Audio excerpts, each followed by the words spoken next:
Story RH, le podcast RH qui ne vous raconte pas d'histoire. Bienvenue à toutes, bienvenue à tous. History is made of stories. Dans cet épisode, nous allons nous demander comment contrecarrer un argument d'autorité. Alors soyons clairs, lorsque je parle, tu écoutes. Je sais, donc tu suis. Je suis, chef, professeur, patron, docteur, que sais-je, donc je sais. En résumé, je suis, donc je sais, donc tu suis. Tu me suis ? L'argument de l'autorité. Le fameux chef à plume qui espère convaincre par la taille et le nombre de ses plumes. La compétence sans autorité est aussi impuissante que l'autorité sans compétence, disait Gustave Le Bon. Ah, le bon Gustave, et que dire de l'autorité sans la compétence ? Le dernier argument, quand tu n'en as plus, certes, c'est l'autorité. Après tout, dans ton contrat de travail, il y a un lien de subordination, donc à la fin, le chef décide, que ça te plaise ou non. Mais le premier argument, je doute que ce soit celui de l'autorité, si tu veux me convaincre. Pourtant, combien en usent et en abusent, trop flemmards pour argumenter vraiment. Mais comment réfuter cet argument de l'autorité ?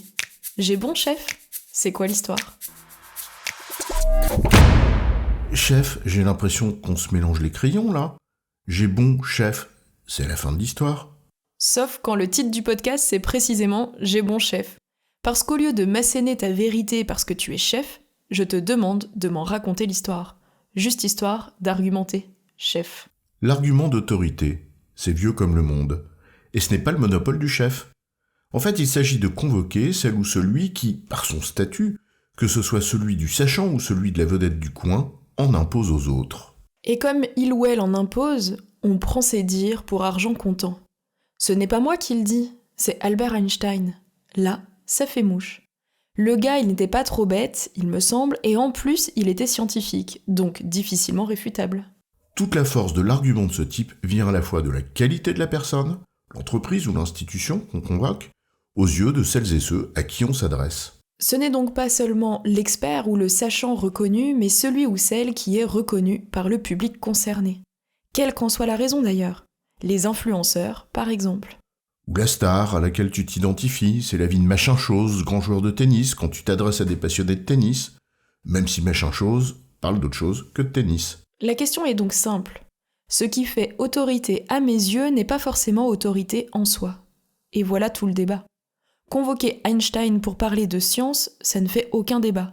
Invoquer un footballeur célèbre pour parler de football, non plus. L'inverse, un peu moins.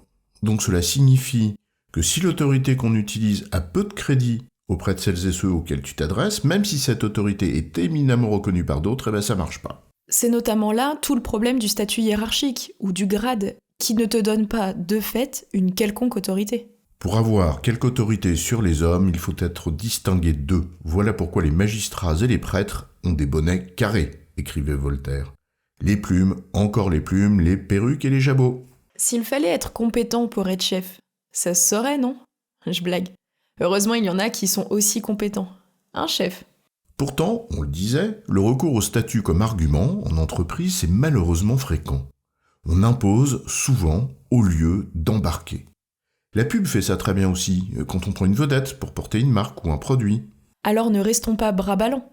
L'autorité, ça se conteste. À commencer par désacraliser l'autorité en question.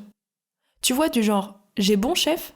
Oui, tu as bon, mais on va pas en faire toute une histoire. Histoire que le coq descende de son piédestal, à hauteur du sol, là où nous sommes, nous. Là, il ou elle redevient plus accessible, à portée de tir, ceux d'une joute, où l'on va inviter le raisonnement comme argumentation. Quand par exemple le professeur ou le médecin qui se présente à toi en affirmant son statut. Bonjour professeur machin, docteur bidule. Répond simplement, salut, moi c'est May. Et baisse d'un ton, Johnny. On réfute d'abord en contestant l'autorité même, en lui donnant une importance moindre. Tout dépend de ce qui confère cette fameuse autorité. Tiens, prends l'exemple de l'autorité intellectuelle qu'on invite pour parler d'un sujet que la dite autorité ne pratique pas. Quand bien même puisse-t-elle avoir un avis intéressant sur le sujet, attaque là où ça fait mal. L'autorité intellectuelle ne fait pas autorité sur tous les domaines, en effet. Il suffit pas de savoir penser avec intelligence pour savoir ce qui se passe sur le terrain. Donc on avance le contre-argument, c'est hors sol. Le consultant, qui se croit au-dessus des autres par exemple.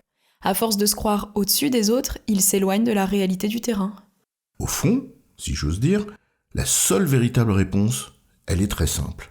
Elle repose sur la nécessité du raisonnement, la nécessité de revenir au fond. Oui, chef, tu as raison. Raconte-moi donc l'histoire puisque tu as raison. Comme disait Warren Buffett, même si cela n'avait rien à voir avec notre sujet, c'est quand la marée est basse qu'on voit ceux qui nagent à poil. Ou pas. En résumé, face à l'argument d'autorité, on peut toujours tenter de la décrédibiliser. Mais c'est attaquer le sujet. La seule véritable réfutation consiste à demander une explication de fond, qu'elle sera développée ou pas. J'ai bon, chef ? Oui, tu as bon. Mais on va pas en faire toute une histoire.